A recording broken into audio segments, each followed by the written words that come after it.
Stand by, one and all. Chance for a thunderstorm, especially late, high 87. For AccuWeather, I'm meteorologist Carl Erickson. News Radio 10.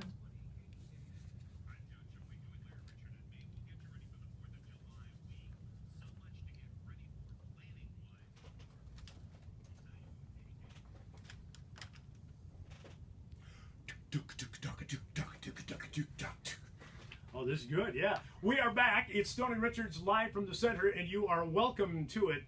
Lots to do in this show today for you. 866-391-1020 is our number here.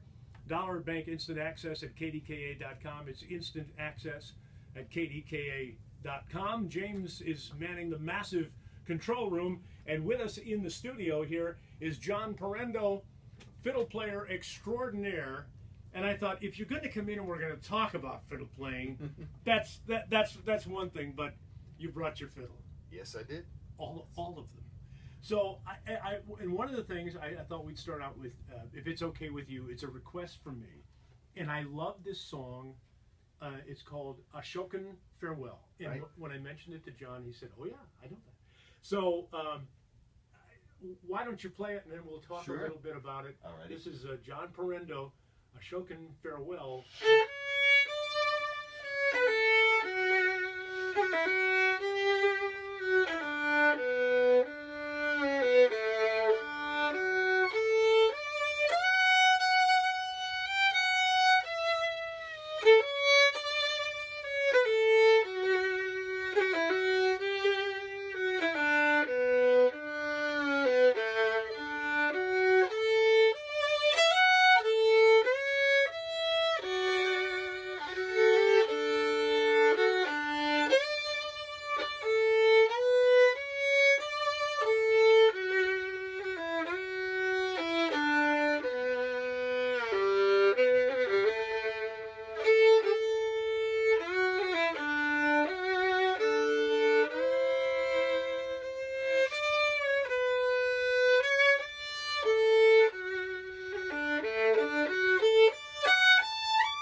John Parrendo, Ashokan Farewell. I am sitting here with tears in my eyes. Okay, I absolutely love that song, and when to watch you play it is to see what fiddle playing is all about, because you can see the emotion in this guy's face. He's not just playing. I mean, I could see that in your face. You're feeling that beautiful, beautiful song. There was something in my eye, actually. Well, and you know, the song Ashokan Farewell, Jay Unger wrote the song, we found out, in 1982, and his wife Molly named it, and it became famous to all of us in the 1990 documentary The Civil War from Ken Burns on PBS. It's a Lenape Indian word meaning good place to finish. Wow, that's so cool. And a good place to fish, excuse me. Sorry. But that's the song. It's just it's a great song. I know, but I fell in love with that song the first time I heard it, and I thought I got to learn this. And at the time, the music wasn't out for it, so I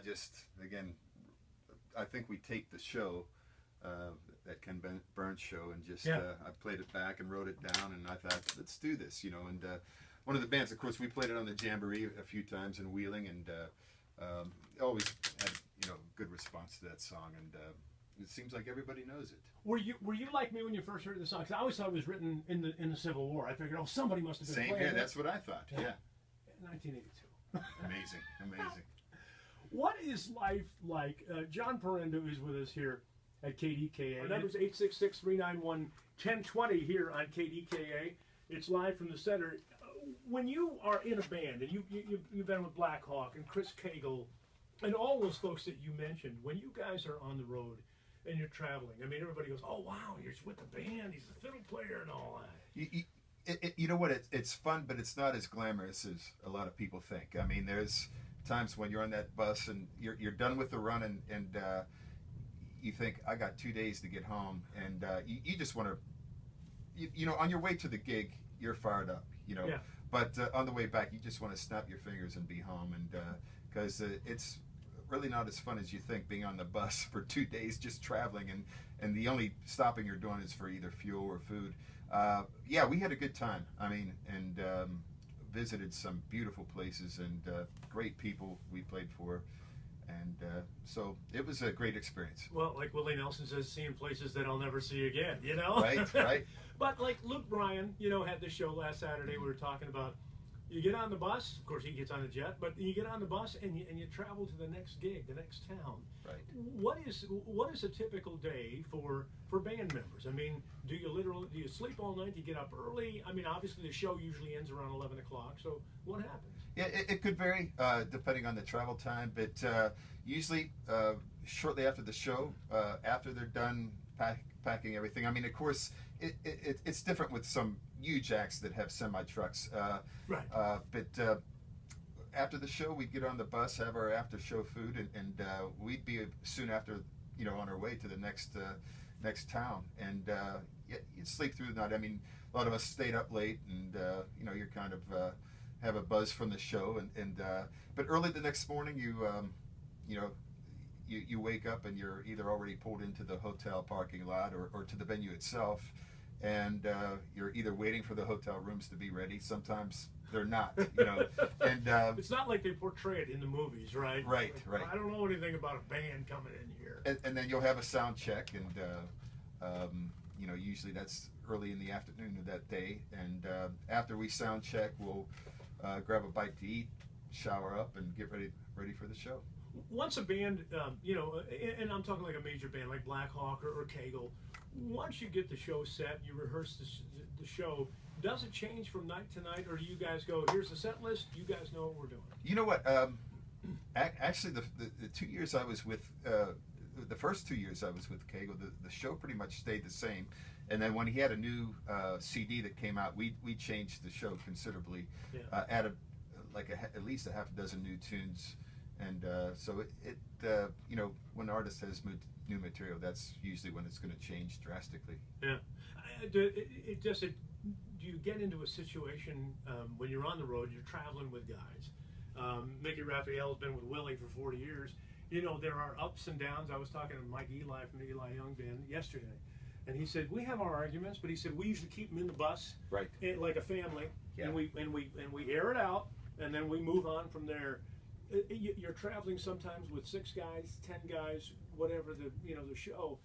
That gets to, you've got that other family in addition to your regular family. Exactly, and yeah, that's true. I mean, you might not always agree on things, but you're still a family, and you make it work, and that's just a natural thing. I mean, not everybody's going to see.